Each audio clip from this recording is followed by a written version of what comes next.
Entonces, vamos con Pseudomonas. El Helicobacter y entonces, a ver, ya hemos visto Pseudomonas también en la parte teórica.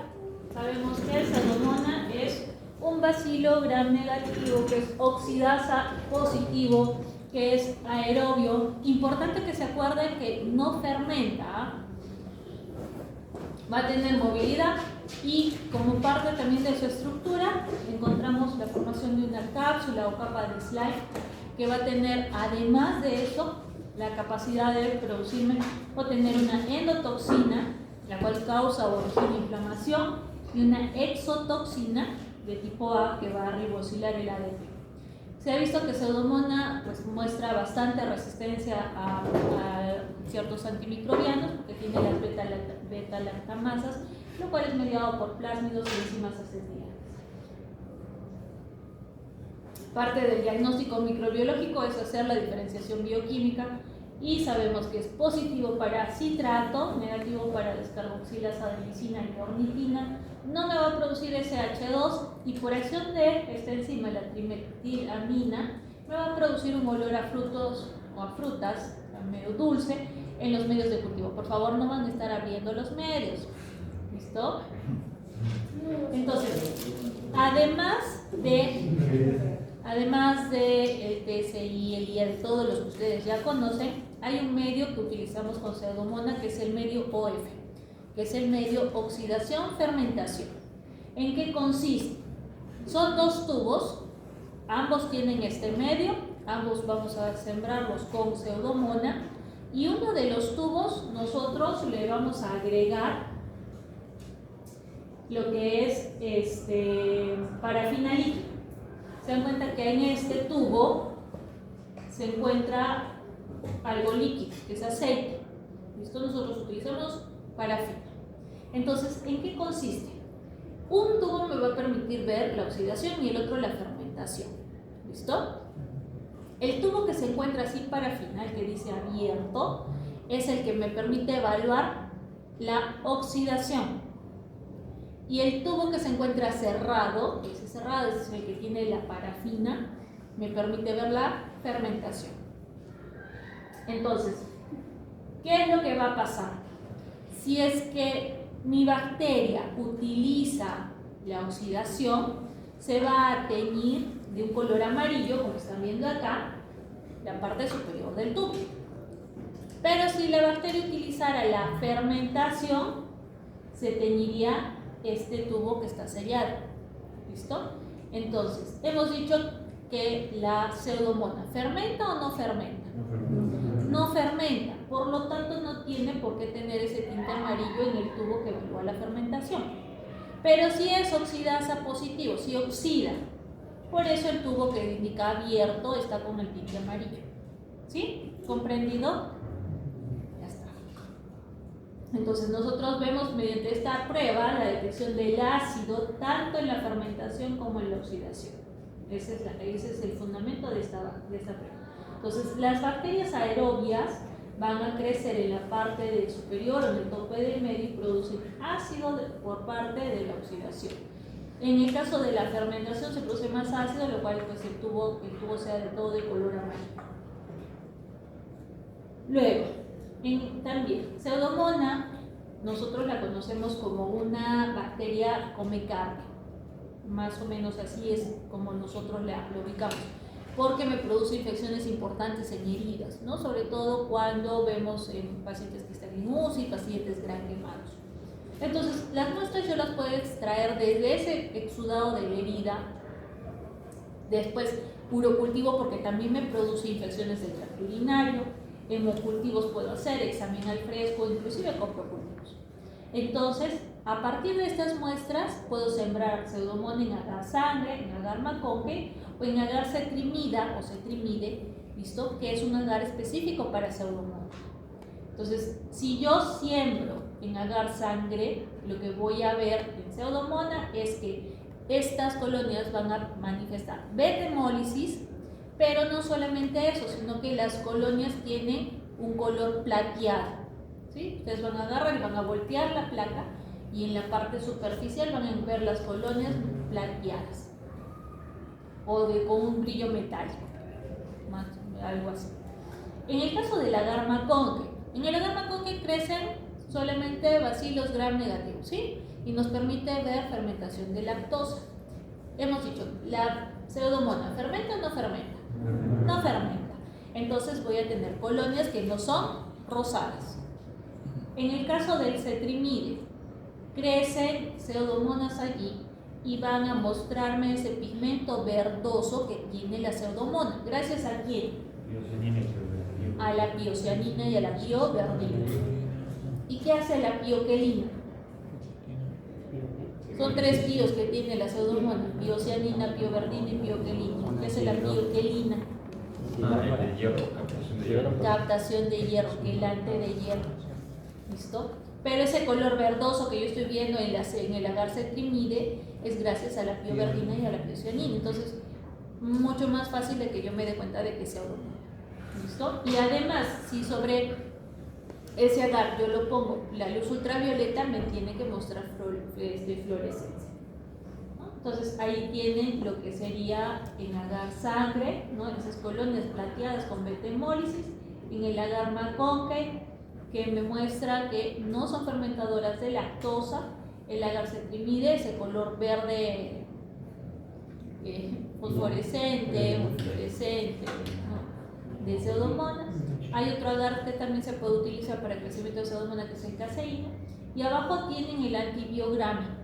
Igualito hacemos en agar Müller-Hinton. Y como tiene ese pigmento, el agar también se tiñe de verde. Y entonces, el diferencial bioquímico, ¿no? Las pruebas de diferenciación bioquímica que vamos a tener con pseudomona.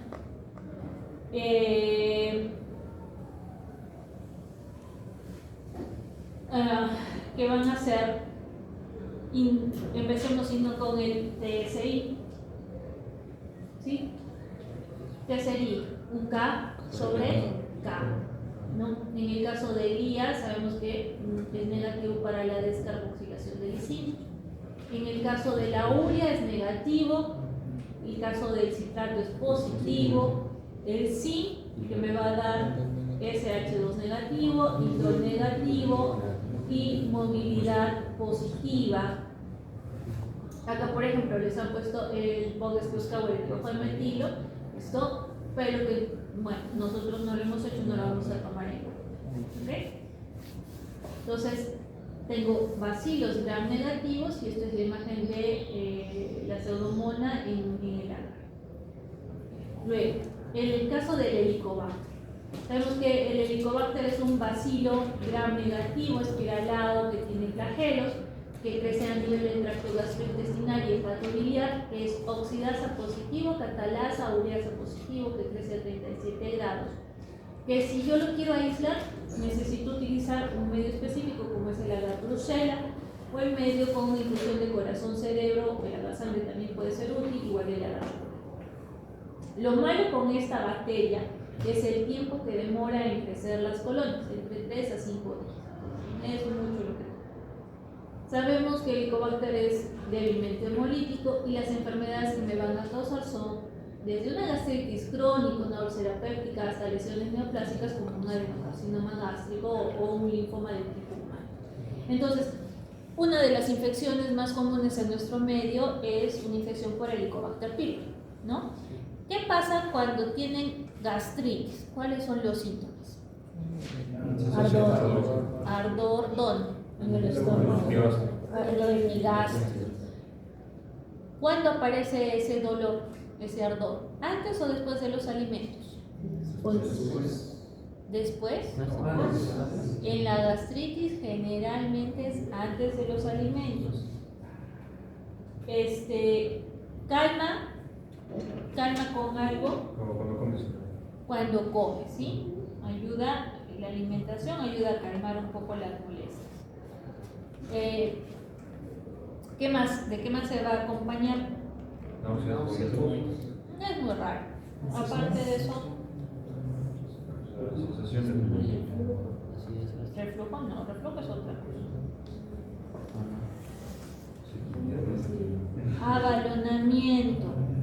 Abalonamiento, ¿listo? Tiene gases el paciente. ¿Listo? Abalonamiento, como si fuera su pancito un balón. Muy bien. Eso es una gastritis. Y en el caso de una úlcera, ¿cómo es el dolor? ¿De qué tipo?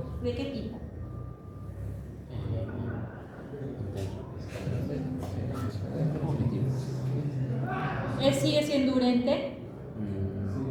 Urente es como que le quemara la pancita al paciente.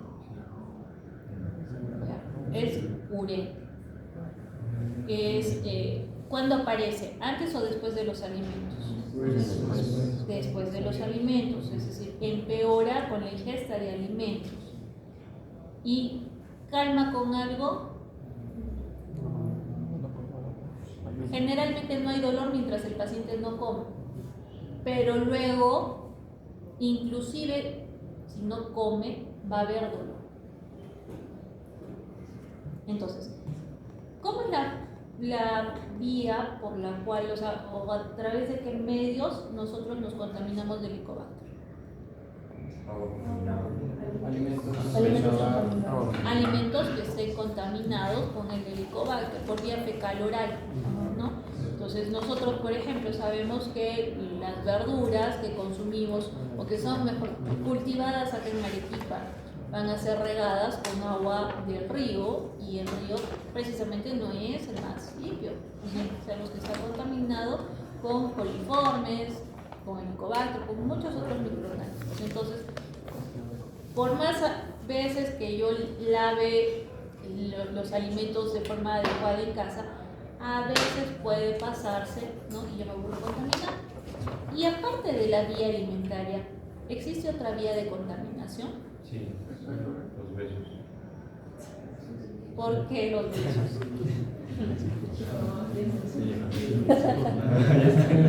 ¿Por qué? No le quiere contar sus experiencias. Ay, Alejandro, tú y tus experiencias. O sea, es que creo que se almacenan en las sillas, digamos. Ya, más que nada está en la saliva. ¿Sí? Entonces, una de las formas muy frecuentes es a través de los besos. Si yo, por ejemplo, trato a una persona que tiene Helicobacter, tengo que también saber si es que tiene pareja para tratarla a esta persona. ¿Sí? Entonces, tiene que ir de la mano. Porque si no, igualito se va a contagiar. Definitivamente. Listo.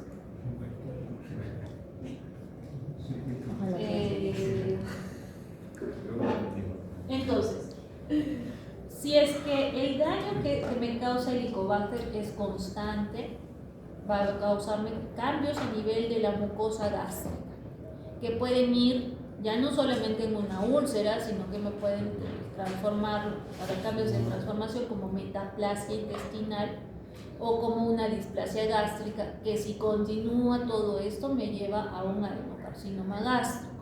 En el caso del linfoma, no es que haya una lesión previa, sino que hay cierta predisposición a que el Helicobacter, o sea, el Helicobacter sí es el causante de los linfomas de tipo MAC, es decir, los linfomas que se originan fuera de todo lo que es el tejido linfóide, ¿sí? Porque sabemos que obviamente tengo folículos linfoides en el tejido de la mucosa gástrica, ¿listo? Pero no hay un ganglio en sí. Entonces, ese es un tipo de linfoma muy particular. ¿Por qué se va a dar toda esta alteración? Porque el Helicobacter pues tiene varias estructuras como factores de virulencia. Tiene, por ejemplo, la fosfolipasa A, la presencia de los flagelos que ayudan al movimiento, la ureasa, que lo que hace es producir amonio, ¿no? Cambiando el pH o ayudando, mejor dicho, a que la bacteria pueda sobrevivir en el pH ácido del estómago. Además de eso, produce gastrina, produce más ácido, lo cual pues conlleva más inflamación de la mucosa gástrica. Tiene mucinasas para poder pasar esa capa de mucina o de moco que tenemos que nos protege el estómago. Tiene adhesinas, tiene las citotoxinas vacuolantes, las proteínas, la CAC-A, y además tiene la superóxido dismutasa y la catalasa, que ayudan a que a que pueda sobrevivir dentro de los polimorfos nucleares y de los monocitos. Entonces, la sintomatología es muy importante para hacer el diagnóstico, pero tengo varias pruebas o varios métodos de diagnóstico para el Helicobacter. Tengo aquellos que son invasivos y los que no son invasivos. Invasivos, por ejemplo, el examen de la ureasa, que es muy rápido, que tiene buena sensibilidad y especificidad, pero si mi paciente está utilizando antimicrobianos, inhibidores de bomba de protones, me disminuye un poco esto. La que, por lo menos en lo particular, en mi caso, me parece la más adecuada es la parte de histología, es decir, hacerle al paciente una endoscopía y sacarle biopsia.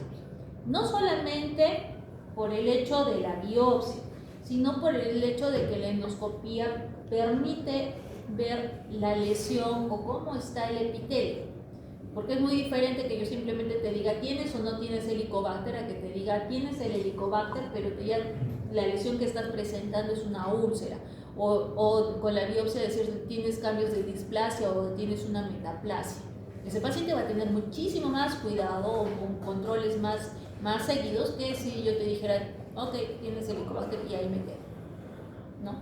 Entonces, por eso es de que tiene alta sensibilidad y especificidad. Claro que depende de que sea un personal entrenado, ¿no? Un gastro que que tenga práctica en endoscopía y obviamente todos los patólogos estamos entrenados para mirar biopsias gástricas, es de lo común en nuestro caso, ¿no?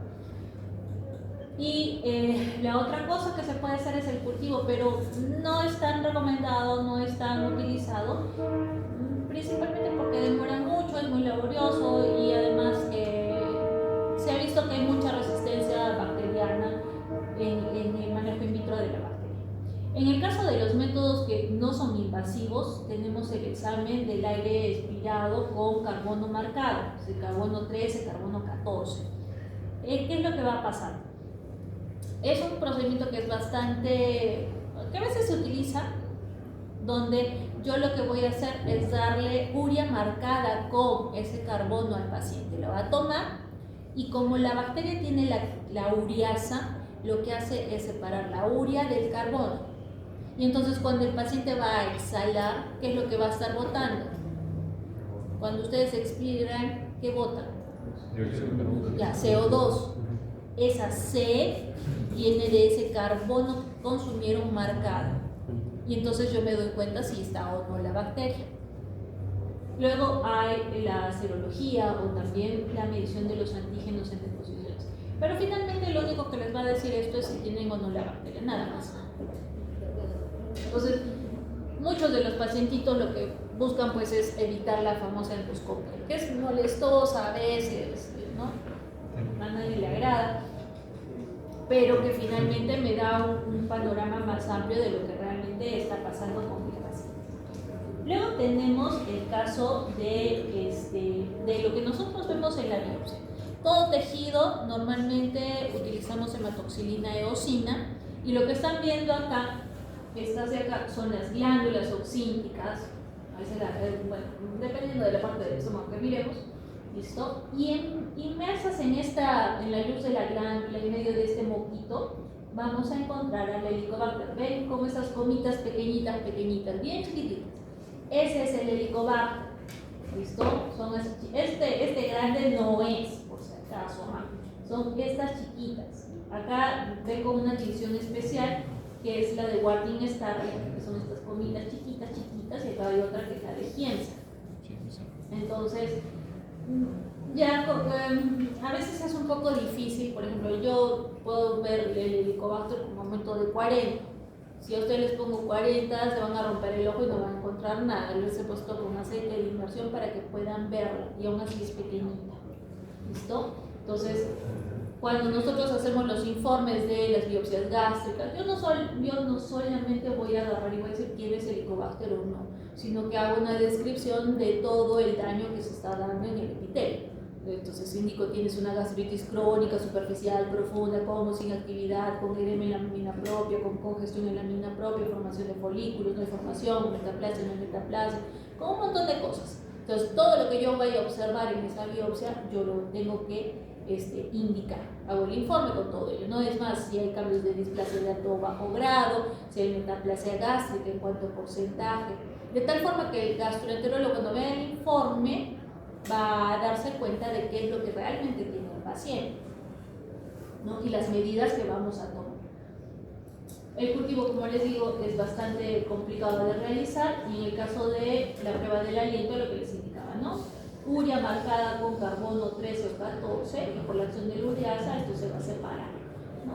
Entonces vamos a tener la expiración de CO2 marcado con ese carbono 13.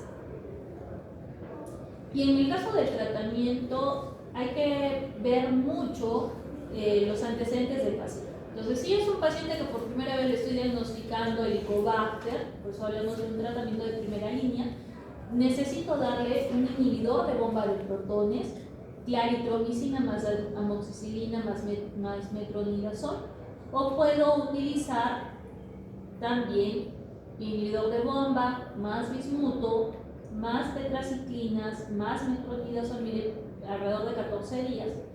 Los de segunda línea igual, inhibidor de bomba, bismuto, amoxicilina, levofloxacino, o hacer la mezcla de tetraciclina más metronidazol. Filera, ya tiene, es como que en una cápsula viene todo esto juntito, ¿no? Porque es decir al paciente, me vas a tomar inhibidor de bomba, bismutol, tetraciclinas, metronidazol, es un montón de pastillas, se vuelve loco con eso. Entonces ahora ya viene todo esto ya más comprimidito, entonces no hay tanto problema para el paciente. En el caso de ser una persona que nuevamente viene a consulta porque tiene otra vez Helicobacter, pues ya no tengo que repetir los medicamentos iniciales, tengo que rotarlos, ¿no? Entonces, por eso hablamos de después del fracaso de un primer tratamiento, utilizamos igual bismuto, levofloxacino, claritromicina, y en una tercera oportunidad tenemos que hacer una rotación, ¿no? Y ver cuáles son los antibióticos que el paciente no ha utilizado para poder empezar a hacer las combinaciones, ¿no? Porque lamentablemente es que les diga al paciente tienes que tomar tratamiento por 14 días, muchos no lo van a hacer porque creo que al quinto día ya se siente mejor y dejan de tomar tanta medicación, ¿no? Pero nuevamente se van a infectar, ¿no? Entonces, ¿cuánto roto yo de medicamentos? Cuando tengo, por ejemplo, un paciente bien, le diagnostico, le doy primera línea, regresa a los 14 días con las mismas molestias, le puedo hacer, por ejemplo, ya un test de la urea, ¿listo? Y continúa con el Helicobacter, entonces cambio de medicamento. Muy distinto sería que, por ejemplo, viene el paciente, le diagnostico, le doy tratamiento, ¿listo? Y el paciente se siente bien y me regresa de acá un año, otra vez con las molestias. En ese caso, yo no roto medicamento, porque es una contaminación con otro Helicobacter, puedo utilizar el mismo medicamento, ¿sí? Entonces hay que ver de acá cuánto tiempo, o sea, si las molestias desaparecieron o si se han mantenido, para saber cómo voy a trabajar con la terapéutica. Y para terminar, lo que es el vibrio coleral. En el caso del vibrio, igual, son bacilos también, curvados, que tienen flagelo polar, que son anaerobios facultativos, gram negativos, que no tienen cápsula, a diferencia de lo que hemos visto con Pseudomonas, que son oxidasa positivos y que sí van a fermentar la glucosa. La característica de este tipo de bacterias es de que van a crecer en medios alcalinos y son también sensibles a la acidez. Entonces, una de las primeras barreras de defensa que tenemos contra el vibrio va a ser la acidez gástrica. Existen alrededor de 139 serotipos basándonos en el antígeno somático, y una de las más importantes es el serogrupo, el O1, con el biotipo, el toro. ¿Listo? Y el cholerae, que son los que han originado las más importantes pandemias que se han dado en los últimos años. Igualmente en el caso del O139, que se caracteriza por la presencia de la toxina de cólera. Entonces, por si acaso, tengan mucho cuidado cuando vayan a estudiar y vayan a ver cómo es que hacemos la referencia de lo que es un serogrupo. ¿Cómo yo digo es el serogrupo O1? ¿En qué me voy a basar? Y ¿a qué hacemos referencia con biotipos y qué son los serotipos? Porque son cosas diferentes. O sea, es una misma bacteria, ¿listo? que según tu biotipo perteneces a tal, y que según tu serotipo eres tal. Pero creo que el serogrupo es por el antígeno O, los serotipos es por las cadenas que era A, B y C, y se intercalaban entre ellos. Pero, si no me equivoco, sí, se intercalaban entre los tipos. Claro, dependiendo de la combinación que presentes, vas a ver qué serotipo vas a presentar, ¿no? Entonces, pero eso repásenlo bien, ¿ya? Para la parte, sobre todo la parte de la teoría. Entonces, en el caso de vírico, sabemos que el reservorio es el colon y las dosis infecciosas son importantes, más de 10⁻⁷. Tiene, como todo gram negativo, el antígeno somático O, ¿no es cierto? Y si tiene un flagelo, pues va a tener el antígeno flagelar o el antígeno H. ¿Cómo nos contaminamos con virus? Alimentos marinos mal cocidos, alias el ceviche. ¿Listo? Obviamente que depende de dónde se va a comer su ceviche, ¿no? Si se va a comer su ceviche carrilillero, no sé, de una tía recontra. Creo que por acá vendían ceviche, ¿no es cierto? Ya, pero ese yo creo que todavía vale porque estaba dentro de una casa y había agua potable y asumo que podría lavar. Pero imagínense, se van ahí al mercado a la Pará, o mejor dicho ya, al Avelino, ¿ya? Con su ceviche en una carretilla donde solamente a veces tienen un baldecito de agua, ¿no es cierto? Donde meten el plato, lo remojan 100.000 veces, el agua está negra y no usan guantes para preparar y con esa manito que recibió la platita te pone la cebollita, ¿no? Y con esa misma manito la tía vendiendo se fue al baño, ¿no? Para darle sazón y sabor al ceviche. Entonces hay formas de cómo consumir los alimentos, ¿no? Entonces, la otra cosa, el agua contaminada, o sea, lo mismo, lo que les digo, ¿no? Agua contaminada con material fecal y esa es la forma de contagio. ¿Cuál es lo característico del cólera? Diarrea, azúcar. Diarrea como lavado de arroz. No, es una diarrea líquida, abundante, ¿listo? Blanquecina. Generalmente los pacientes se deshidratan muy rápido porque lo que aproximadamente pierden es 1 litro de heces por hora. Entonces se dan cuenta que para yo reponer el volumen que está perdiendo, también tengo que meter la cantidad de líquidos a una velocidad importante, ¿no? Y ese es el problema con el cólera. La gente que murió en la epidemia de cólera del 91 fue principalmente por shock hipovolémico, porque no se pudo reponer a esa velocidad. O sea, igualito se le ponían en las 4 extremidades las vías a chorro. Si yo abro a chorro 1 litro de poli, te va a pasar en cuestión de minutos. Esto no me demora ni 10, más o menos 10 minutos, 15 minutos. Entonces, imagínense la cantidad de volumen que perdían los pacientes para que 4 litros a chorro no te logre reponer la deshidratación que tenías, ¿no? Entonces, eso fue un problema bastante grave. Los vómitos también son importantes porque también en el vómito se encontraba la bacteria. Entonces, si yo tenía en ese entonces se tenía un mal manejo de las excretas, igual si cuidabas a tu familiar para limpiar el vómito, para limpiar las deposiciones y no eras cuidadoso en cuanto a la higiene, te terminabas contaminando. Entonces, si han visto lo del COVID, algo parecido fue lo que tuvimos con el cólera. Entonces, igualito, los hospitales saturados de gente que se iban en vómitos y diarreas, ¿no? Y que fue bastante complicado de controlar porque no es una enfermedad que nosotros conocíamos. Me parece por historia que hubo algunos brotes de cólera, pero en la época republicana, más o menos por ahí. Entonces, simplemente una enfermedad nueva, igual a la del COVID, que no sabíamos cómo se transmitía y menos cómo aislarla, porque los medios que nosotros utilizamos en el laboratorio para el aislamiento de la bacteria tampoco se contaban entonces. Entonces, es una enfermedad que más que nada provenía de la parte de Asia, ¿no? De la India, de China, por ahí. El otro problema es en el caso de los niños hacían fiebre y si hacen fiebre terminan convulsionando. Los niños si se deshidratan, convulsionan. O sea, con los chiquitines hay que tener mucho cuidado con estas descompensaciones porque la convulsión no solamente me está significando un daño sistémico, sino me da miedo, o mejor dicho, mi preocupación más grande va a ser en relación a las secuelas neurológicas que puedan conllevar eso. ¿Listo? Las otras cosas, se pierde líquido, pero también se están perdiendo electrolitos. Entonces voy a tener hipocalemias, hipocalcemias, ¿no? Arritmias, ilio. ¿Qué es el ilio? No ilioma. Ilio.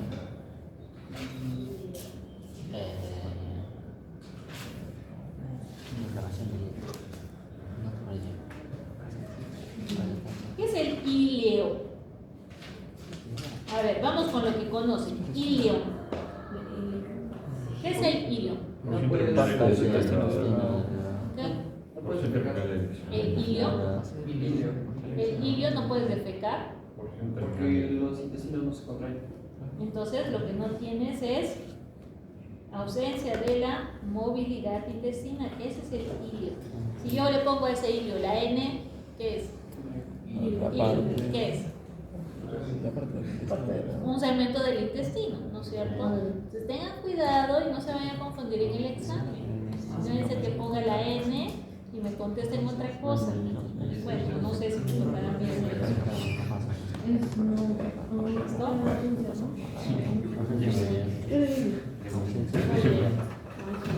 Entonces, una vez con un cuadro clínico que es bastante claro, porque hasta ahorita en todas las bacterias que hemos revisado no hemos encontrado alguna que me produzca ese tipo de deposiciones, ¿no es cierto? Siempre han sido con moco, con sangre, pero era color heces, amarillitas, cafecitas, lo que quieran, pero ninguna de las hemos visto blanquecitas.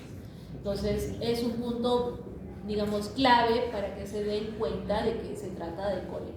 Entonces tomamos muestra de las heces, de los alimentos o del agua y puedo cultivarlas en agar McConkey porque es un bacilogramo negativo, igual no son lactosa negativos, pero el medio específico para el vibrio es el TSDS, que es el medio tiosulfato, citrato, sales biliares.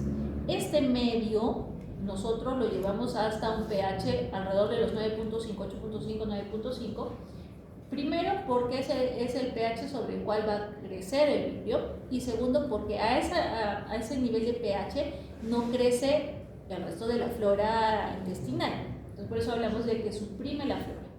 Entonces, con todo esto, nosotros vemos la formación de colonias grandes, amarillas, que se da porque Vibrio cholerae fermenta sacarosa. Hay otros vibrios, ¿listo?, que no me van a fermentar la sacarosa. Entonces, es decir, me van a crecer en el TSLS, pero no van a ser colonias amarillas. ¿Ok? Solamente Vibrio cholerae me fermenta sacarosa, por eso del color amarillo de sus colonias. Además de eso, son medias brillantes, un poco aplanadas, redonditas.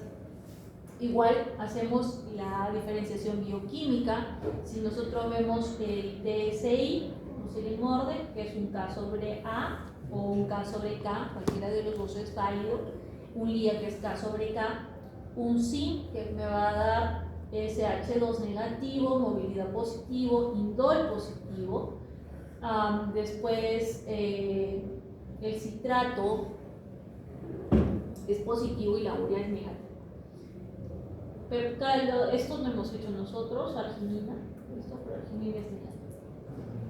Entonces, ¿cuál es lo más importante con este tipo de cuadros clínicos?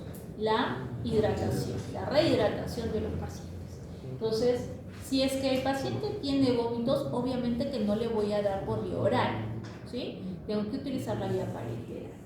Pero si tengo un pacientito que puede tolerar vía oral, utilizamos las sales de rehidratación oral.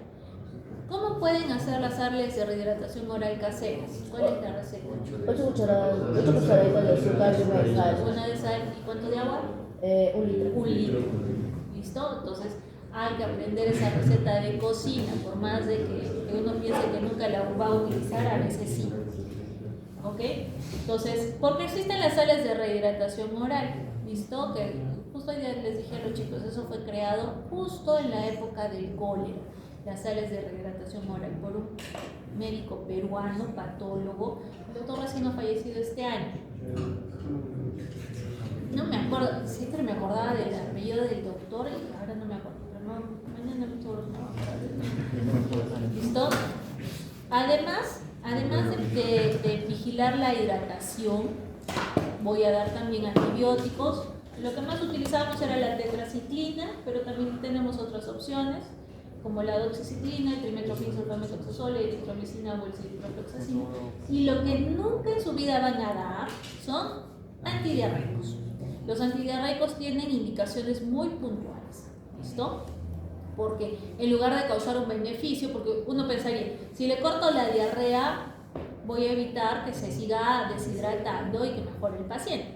Pero hay que tener también el concepto de que la diarrea es un mecanismo de defensa que tiene nuestro cuerpo para eliminar las toxinas.